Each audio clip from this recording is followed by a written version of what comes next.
Je regarde avec mes enfants Ninja Warrior, donc voilà. Et des fois ils me demandent si je veux y aller, mais non, je crois que j'irai jamais. Tu t'appelles comment et t'es né quand? Je m'appelle Armel Lecléache, je suis né en Bretagne en 1977, il y a déjà quelques années. Je suis navigateur professionnel, je fais de la course au large. Où est-ce que tu as grandi? J'ai grandi en Bretagne, voilà, essentiellement dans le nord Finistère, et maintenant je vis dans le sud Finistère. Tu voulais faire quoi quand t'étais petit? Je voulais être boulanger, pompier ou comme plein d'enfants, voilà, j'avais plein de rêves. Te souviens-tu de la première fois où tu as navigué? Non, parce que je devais avoir à peine un an. Mes parents m'avaient mis sur le bateau familial et j'ai vu des photos après, mais je m'en souviens pas. Quelle est ta course à la voile préférée? J'en ai fait des très grandes, des très belles, mais peut-être celle que je préfère, c'est celle que je fais en famille avec mes enfants. Ça s'appelle les voiles de Sainte-Marie. C'est un petit port dans le sud Finistère où on fait une régate de caravelle et de golf. C'est très sympa. Qui sont les marins expérimentés qui t'inspirent? J'ai eu de grands marins que j'ai suivis quand j'étais plus jeune, Philippe Poupon, Florent Sarto, Laurent Bourgnon, bien sûr, j'avais tous leurs posters dans ma chambre.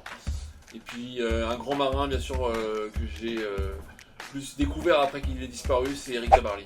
Qui sont les jeunes marins qui t'inspirent? Il y a plein de jeunes marins qui poussent. Là, on va en découvrir sûrement de très bons talents sur le prochain Vendée Globe. C'est dur de citer des noms. Clarisse fait partie des futurs marins, peut-être qui vont être aux avant-postes dans les années à venir, mais elle n'est pas la seule, il y en a beaucoup. Qui sont les marins que tu redoutes le plus? Tous, et en premier souvent moi, parce qu'en navigation en solitaire, finalement la difficulté c'est de bien se gérer soi-même, de bien gérer son mental, et c'est ça souvent la complexité. C'est quoi ton talent caché? Je suis quelqu'un de persévérant, voilà, qui ne lâche rien sur l'eau et c'est un peu ma force. Quelle est la chose la plus dingue que tu aies faite dans ta vie? D'avoir fait 3 fois le Vendée Globe, je crois que c'était quelque chose d'assez incroyable.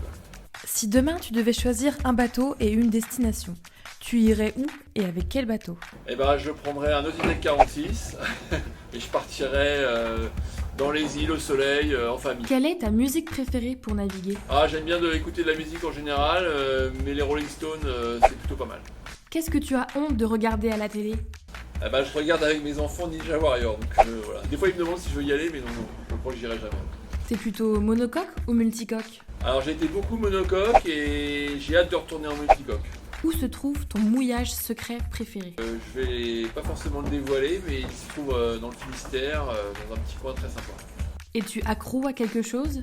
À la compétition, voilà, j'adore ça sur l'eau, j'adore la régate, j'adore me bagarrer avec les éléments, la météo, les concurrents et les bateaux. Avec quelle personnalité connue hors milieu nautique tu naviguerais? J'aimerais bien inviter à naviguer des grands sportifs comme Roger Federer par exemple, qui sont pour moi des modèles et je sais pas s'il aime le bateau, mais ce serait un grand honneur.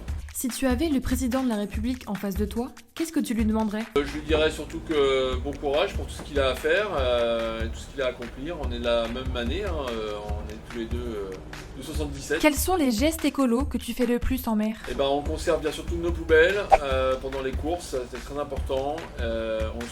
On essaie de faire attention aussi à la consommation qu'on a à bord des bateaux. Donc on a soit des panneaux solaires, soit des éoliennes, soit des hydrogénérateurs qui permettent de recharger nos batteries sans consommer trop de carburant.